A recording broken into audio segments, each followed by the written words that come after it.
Oke, Bismillah kita mulai ya. Ini banyak dari teman-teman yang tadi ikut mata kuliah saya sebelumnya, statistik. Oke, mata kuliah kita adalah ekonomi manajerial. Malam ini pengantar singkat dulu ya, karena sudah main malamnya. Setelah hari raya nanti kita lanjutkan ya.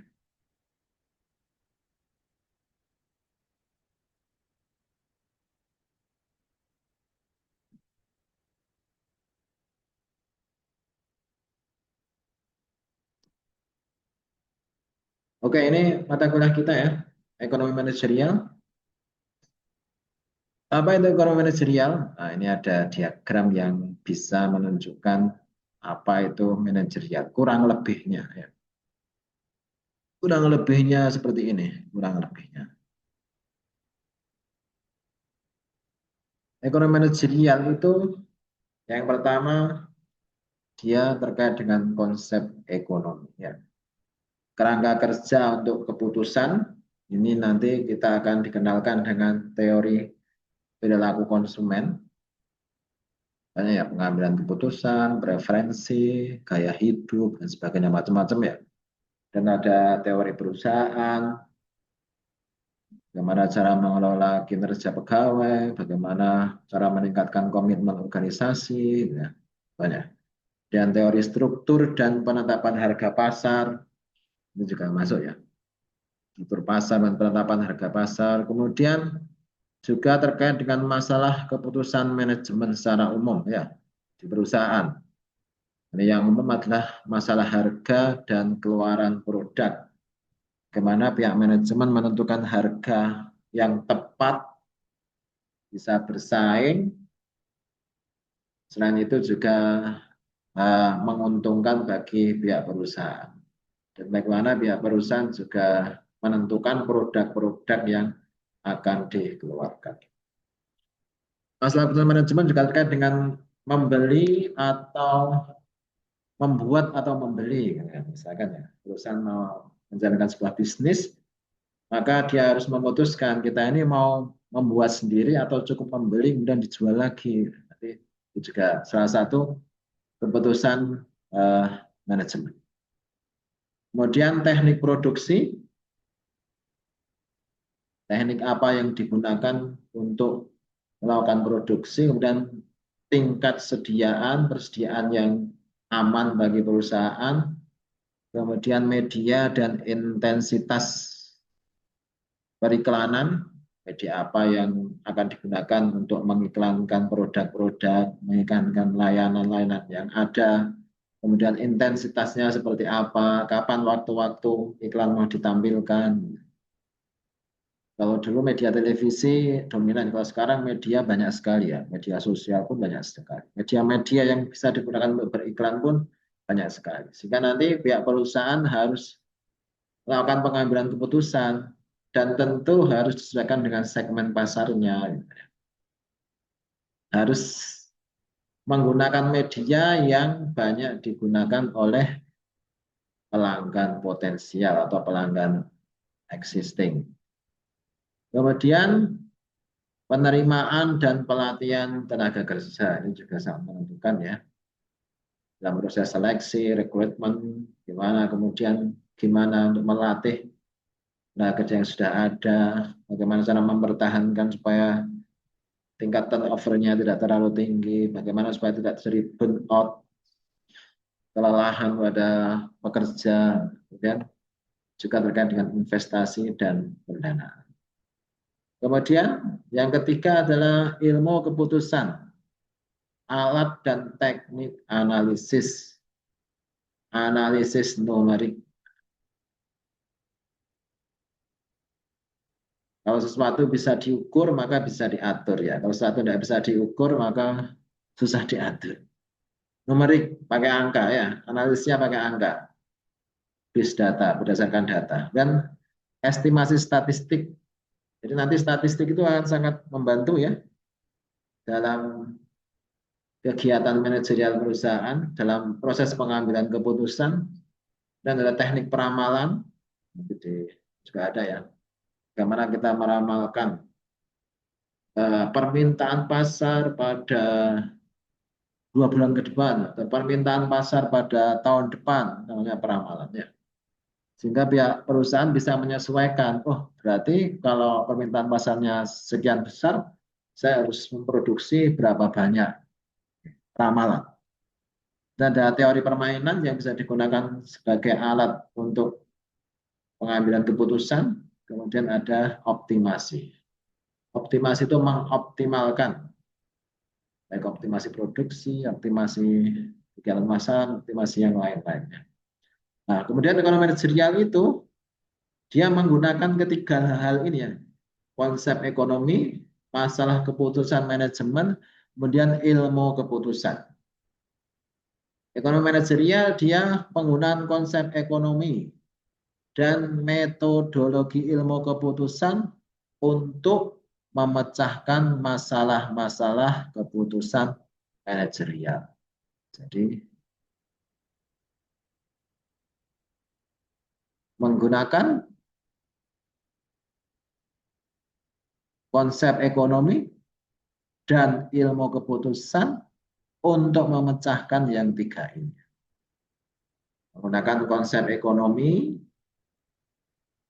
dan ilmu keputusan, metodologi, ilmu untuk pengambilan keputusan untuk memecahkan masalah-masalah, nah, untuk memecahkan atau mengambil keputusan manajerial.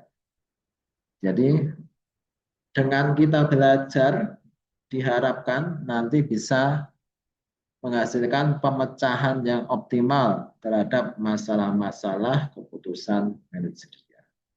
Jadi bagian ini dia menjelaskan secara umum apa itu pengertian ekonomi manajerial, komponen apa yang terlibat, ada 3 komponen utama ya, dan manajerial, konsep ekonomi, ilmu keputusan, kemudian masalah keputusan. Ekonomi manajerial dia menggunakan konsep ekonomi dan metodologi pengambilan keputusan untuk memecahkan, mengambil keputusan manajemen.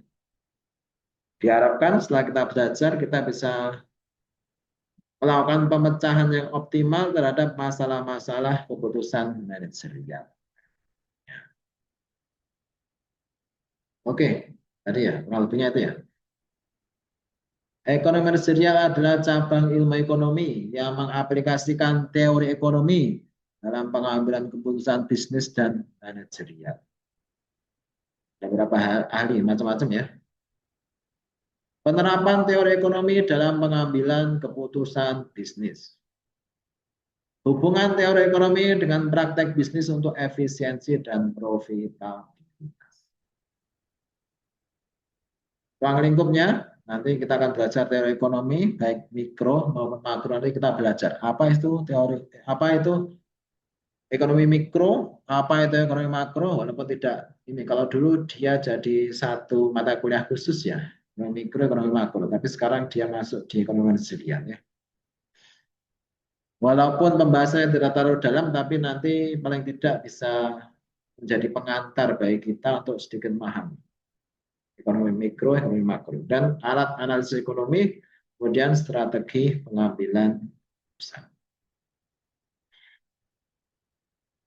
Mikro itu terkait dengan yang paling umum, nanti ada permintaan, penawaran, struktur pasar. Ekonomi mikro yang paling digunakan nanti terkait dengan permintaan, penawaran, dan struktur pasar. Sedangkan ekonomi makro terkait dengan kebijakan, fiskal, moneter, dan inflasi. Dan teori pengambilan keputusan nanti ada analisis marginal dan analisis risiko. Kemudian alat analisisnya, analisis permintaan dan penawaran. Nanti kita belajar ini ya. Dan estimasi permintaan dan elastisitas. Nanti juga akan belajar teori produksi dan biaya, strategi penetapan harga, analisis risiko, dan ketidakpastian. Kemudian apa sih peran ekonomi dalam manajemen? Nah, dia membantu pengambilan keputusan. Tentu yang tepat ya. Semua orang dapat mengambil keputusan, tapi keputusan yang tepat tentu dibutuhkan. Tidak hanya sekedar asal mengambil keputusan. Kemudian optimalisasi sumber daya. Sumber daya ini kan terbatas ya. SDM kita juga terbatas. Kalau kebanyakan SDM nanti pengeluaran semakin besar, nanti bagaimana dengan sumber daya manusia yang terbatas kita bisa mengoptimalkan. Kapital atau modalnya juga terbatas, mesin-mesin yang ada juga terbatas, maka nanti perlu dioptimalkan penggunaannya sehingga bisa menghasilkan hasil yang maksimal. Kemudian meningkatkan profitabilitas. Ini tentu setiap entitas bisnis tentu ini menjadi salah satu tujuannya, profitabilitas ya, untung. Kalau usaha tidak untung apa gunanya gitu ya. Maka dengan profitabilitas nanti banyak hal bisa dilakukan. Kalau perusahaan untung nanti skala bisnisnya bisa ditingkatkan. Kalau perusahaan untung nanti bisa menambah mesin produksi. Kalau perusahaan untung bisa menambah promosi, macam-macam, dan nanti efeknya juga akan semakin besar bagi usaha. Benar adaptasi terhadap perubahan ekonomi. Nah, dengan kita belajar ekonomi nanti bisa melakukan adaptasi. Banyak perusahaan besar yang sering diceritakan oleh para ahli itu ada Nokia dan sebagainya. Yang dulu itu dia merajai, ya. Tapi ketika tidak bisa beradaptasi dengan perkembangan zaman, akhirnya juga tergilas. Ya. Itu perusahaan yang raksasa, super besar. Di dalamnya juga banyak ahli. Gitu ya. Tapi ketika adaptasinya kurang, juga tidak menjamin akan terus eksis. Maka dengan kita belajar diharapkan kita bisa beradaptasi terhadap perubahan-perubahan yang terjadi pada kehidupan ekonomi. Oke, kesimpulan, ini pengantar singkat saja ya. Kesimpulan, ekonomi Indonesia membantu manajer dalam pengambilan keputusan dengan menerapkan teori ekonomi untuk efisiensi bisnis dan optimalisasi sumber daya. Rekan-rekan semua, ini sekedar pengantar. Nanti untuk modelnya seperti yang kemarin sudah bergabung dengan kelas saya, nanti sama. Setiap mata kuliah saya nanti UTS dan UAS merupakan progres dari proyek atau studi kasus yang diambil. Nanti kalau manajerial kita juga akan mencoba untuk mengajukan kasus, menganalisis, atau ada mini riset, nanti rekan-rekan bisa mau mini riset juga boleh, kasus-kasus manajerial. Nah, rekan-rekan sudah bekerja, nanti lebih bagus kalau kasus manajerialnya terkait dengan perusahaan di tempat kerja. Nanti di akhir semester, seperti biasa, kita akan adakan presentasi, seminar. Seminarnya dari rekan-rekan kelas A. Ya, nanti rekan-rekan kelas A yang akan menjadi panitia seminar. Biasanya nanti ada ini ya HTM-nya untuk apa? Bergabung ya. Kalau yang kemarin kan 30.000 ya, 30.000 untuk dapat slot presentasi dalam seminar. Kalau rekan-rekan ikut seminar, biasanya nilainya minimal AB, tapi yang dapat A juga banyak. Jadi nanti diharapkan rekan-rekan semua ikut seminar. Untuk rekan-rekan kelas B dan C, seminarnya online, tapi yang rekan-rekan kelas A itu cukup banyak nanti akan offline. Dan kemungkinan rekan-rekan kelas A juga akan selain seminar nanti juga akan beberapa ada kegiatan yang lain. Nanti kalau mau bergabung juga dipersilahkan. Oke, sementara menurut saya singkat dulu pengantar untuk mata kuliah manajerial. Nanti materi-materi akan saya upload di Elina, di LMS, nanti bisa dibaca secara mandiri.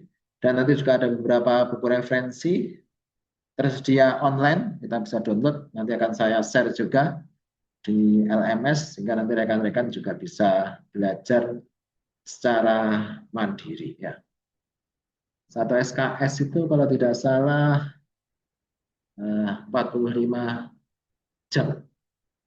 Jadi kalau 2 SKS itu 90 jam selama 1 semester. Itu dibagi 14 tatap muka. Jadi 14 kegiatan belajar, tidak hanya tatap muka. Tatap mukanya bisa sebentar, tapi nanti ada belajar mandiri, baik melalui materi-materi yang di-share di LMS ataupun belajar mandiri dari sumber-sumber yang lain. Oke, saya kira sementara itu nanti jangan lupa di screenshot tampilan Zoom ini. Bisa di screenshot, kemudian nanti saya siapkan tempat untuk upload di LMS sebagai bukti kehadiran rekan-rekan semua. Oke, terima kasih atas kehadirannya. Selamat malam, selamat berlibur, selamat berlebaran. Kita akan jumpa lagi setelah hari raya. Assalamualaikum warahmatullahi wabarakatuh. Waalaikumsalam. Oke. Terima kasih, Pak. Assalamualaikum warahmatullahi wabarakatuh.